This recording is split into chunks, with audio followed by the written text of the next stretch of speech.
Bon. Ne me touche pas. Ne me touche pas. Je viens. Ne me touche pas. Ne me touche pas.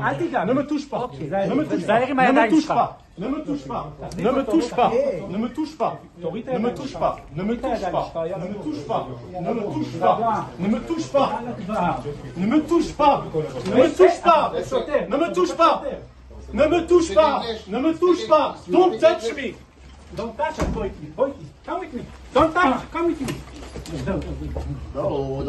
Je ne vais pas entrer dans le domaine de l'Eleona aujourd'hui parce que les forces de sécurité israéliennes y sont entrées de manière armée sans obtenir auparavant l'autorisation de la France et sans accepter d'en sortir aujourd'hui. Je veux le dire avec beaucoup de fermeté et avec beaucoup de gravité, cette situation est inacceptable. My glasses are down. It's better to come with me to the camera.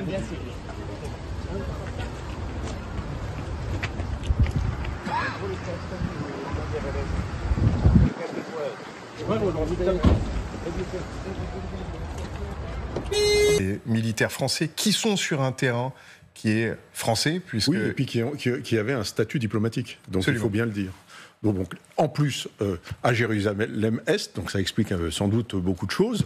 Donc, territoire occupé, pas depuis 1967, et annexé, annexé, entre guillemets, de facto par Israël, mais condamné par la résolution 476 de 1980 du Conseil de sécurité des Nations Unies.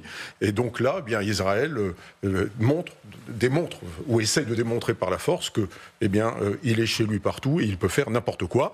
Et là, moi, ça me choque énormément, surtout de la part d'un pays ami.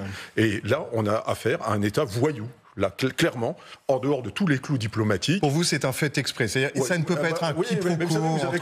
Vous avez quand même Ben Gvir qui est un extrémiste qu'on connaît bien, qui a même été condamné par la justice israélienne et qui est quand même ministre de la Sécurité intérieure. Quand on s'estime un pays ami, on ne fait pas ça à des amis, surtout sur un terrain qui est à nous depuis 160 ans. Je veux dire, on n'a pas à en arriver là. C'est scandaleux. La tradition de l'armée de Tsahal, de l'armée israélienne, est avant tout une tradition terroriste. Sa tradition, c'est la base de son fondement. Contrairement à nos armées, qui sont des armées qui ont été toujours dans la légalité, dans le domaine régalien, et Tsahal a commencé par être une organisation terroriste. Donc elle a cette innovation, cette recherche perpétuelle de déséquilibrer l'adversaire. Elle en a gardé une empreinte, dites-vous. Ah, c'est certain. Ouais. Je me rappelle avoir interviewé Yitzhak Shamir, qui avait pratiqué le terrorisme lui-même, un ministre israélien qui avait été lui-même terroriste contre les Britanniques et qui disait ça. Hein, il y avait d'abord cette expérience première. Tout à fait. Je n'ai jamais oublié que...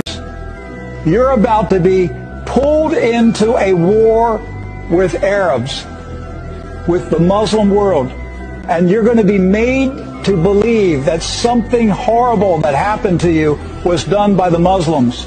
But it wasn't done by the Muslims. It was done by a wild card, the Israeli Mossad, that's cunning and ruthless and can carry out attacks on Americans and make it look like Arabs did it. That's the literal definition of a false flag. And right, that's a false flag. That's not my conspiracy theory. That's a U.S. Army report. The day before, published the day before 9/11. You can call me any name you want to call me. That's a U.S. Army report. They warned us. They were telling us what Israel is capable of doing.